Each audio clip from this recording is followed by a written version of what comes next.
Greetings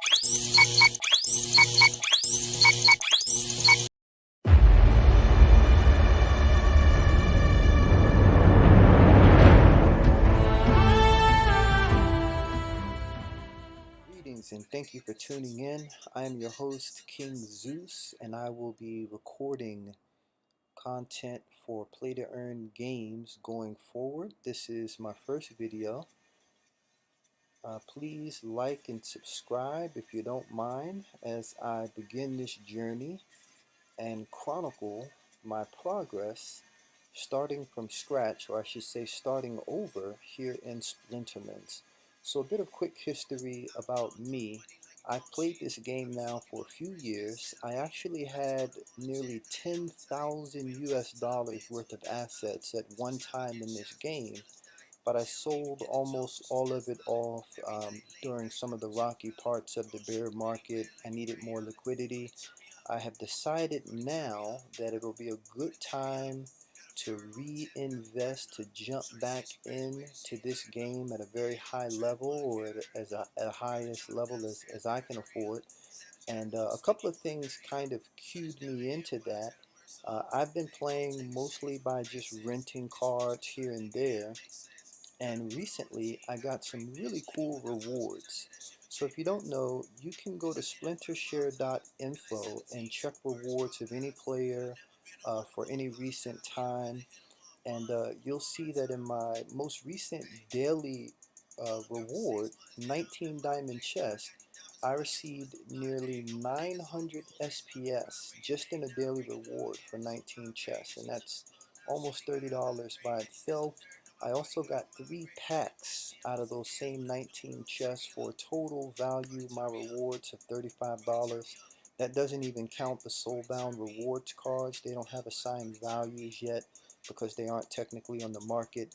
But this card, the Dragon Summoner, is probably by itself going to have some value once these cards are unlocked and are available to be placed on the market. Somewhere between 50 cents to a dollar would be reasonable for the price of this card at some point within the next 6 to 12 months once these soulbound cards uh, do get on the market. But that's not it. Not only did I get the 900 SPS here, but for the first time ever in my season rewards, which was 71 gold chests, I received a gold foil legendary card, the Phyrexian Hero. And not only did I get one, but they actually gave me three gold foil legendary cards. And as I mentioned, I played this game for years. I probably opened thousands of chests in total.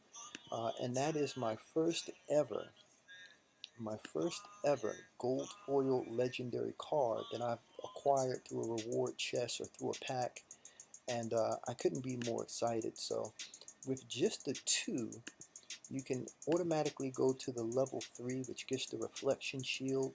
This card synergizes great with Tarsa and with some of the other melee focused strategies in the fire red.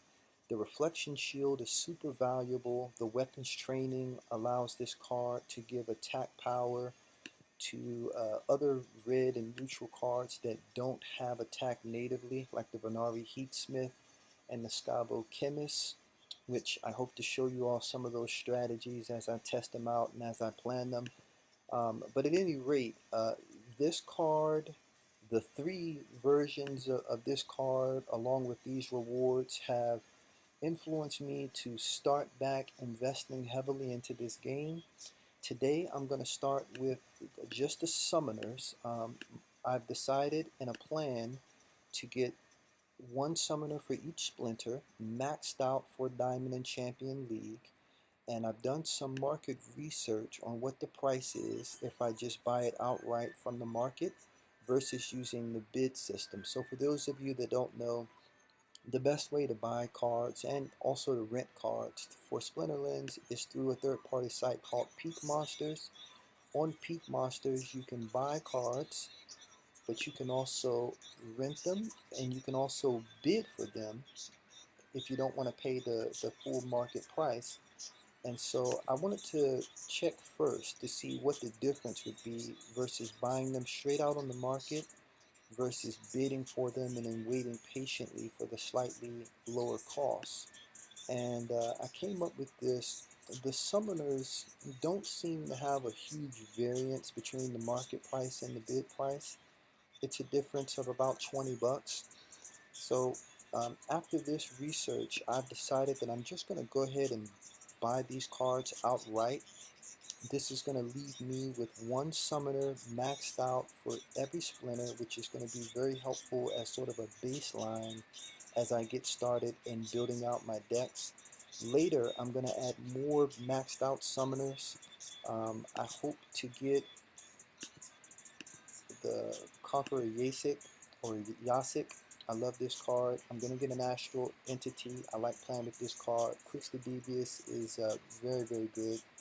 I'll probably get a Grandmaster Wraith, and I'll probably need another green, so maybe Immortalis, although I'll look at the options later as they all come up. In the meantime, I have already decided the summoners that I'm going to obtain here, and I made those decisions based on cost benefit analysis. General Sloan, I think, is pretty underrated, especially because of the new rule sets, which require the use of range only um, battles. So this card can be very helpful, can be very useful. It's also very inexpensive. I personally think that this card is gonna can only go up. There's still gonna be more that get pushed out into circulation as there are millions of unopened Chaos Legion packs. But in the meantime, I just think it's a really great card. It's a really great summoner, and I'm gonna be excited to be able to own this and to have it, and that's gonna be really good. Next, I'm gonna get Aquatis. The best summoner right now for Chaos Legion is actually Kelly Friendle, but Kelly Friendle is so expensive to max out right now that I'm going to be patient and I'm going to wait on that. I'm just going to get the Aquatis for now because I think that Aquatis is a bit underrated. Being an epic summoner, it offers some advantages that I'm going to go over in a different video. And the cost at only $68.38 for a max copy is nearly 4 times less than the cost for a max Kelly or Frindle. And I'm betting that I can win plenty of battles with the Aquatis. In fact, I think it gives some advantages over the Aquatis in certain things like reverse speed rule sets. You pair this card with a lot of the speed that the water splinter has to offer, and you can make your opponent miss and really do a lot of damage. So I think that this is an underrated card, especially for the price, and I'm going to be happy to add that to the collection. So next, I'm going to get an Obsidian. Obsidian is absolutely one of the very best summoners in the Chaos Legion summoner offering. It's also pretty inexpensive, especially when you compare it to, say, the Kelly of Frindle. I think that it's at a pretty good uh, cost, and it can really, really be helpful. So it's at about 148.90 for a max copy. There's one available on the market right now. And next we're going to move into Tarsa. Looks like we skipped Tarsa. So Tarsa, I think, is also pretty inexpensive, and there are a lot of synergies with Melee.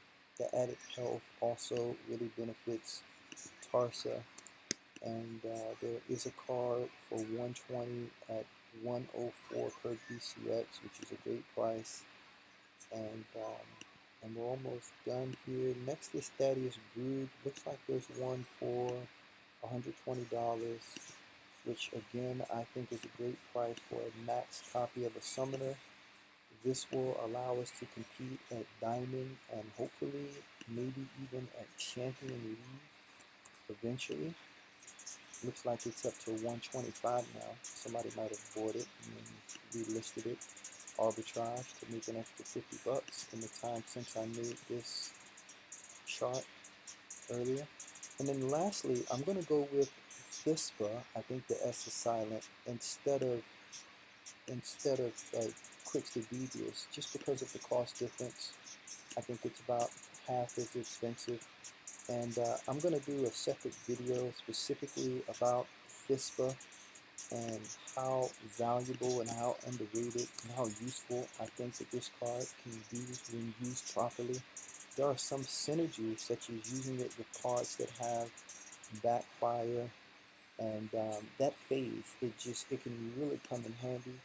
But also, in addition to just the phase ability, there are a lot of rule sets with silent summoners where you don't get an ability, but just having an epic, especially in a dragon splinter that can be used with any combination of other splinters, really comes in handy, especially in silver and gold. And I'll explain why the epic cards are actually really good for silent summoners. They give advantages in the gold and in the silver rule sets because you get a higher level max for rare cards. And I'll show that in more detail once I kind of go over the FISPA advantages as well as the Aquatus, which is my other epic. But for right now, we're going to go ahead and make this purchase. That is 6 maxed out summoners for Chaos Legion. They can all be used in Modern or in Wild. The total is 662 US dollars. I'm going to get 350, no, I'm going to get 75 PKM airdrop for free, which is pretty cool. It's another advantage to using peak monsters in addition to the tools. It's going to cost me 781k DEC. I am going to add more DEC within the next week or two. I'm going to come back and spend between 500 and 1,000 more, and we're going to buy out sort of the bulk of our decks at that time. We're going to try and get about 100 cards total, just the most commonly used cards with the specific summoners that we're buying. And then the week after that, we're going to look towards adding the additional summoners, the better summoners. And so that's sort of the plan for me in terms of purchases. And in the meantime, I'll keep renting sometimes. And when I want to take a break, I'll use these cards, list them on a rental market, and bring in some extra DEC through my ownership. And so I'm really excited about all of this. We're going to go ahead and make this purchase. And looks like that's going to go through. Super excited. The last thing before I end this video is I want to give a shout out to my guild, the Grand Praetorian Army. We have a spot available, so if you're watching this video and you're interested in joining a really good guild, please consider us. We have really highly developed buildings, a level 8 town hall, a level 7 arena, one of the very few guilds in the entire game that has developed this strongly, thanks to some of our leaders and our co-leaders. Reach out to Furkiana, Memormine, or J-Wing, our other co-leader, and give them a shout if you're interested in joining. As I mentioned, we do have spaces open. We brawl very competitively, and we have very highly developed building structures and systems. We're top 45, top 50-ish, and we look forward to seeing some new members.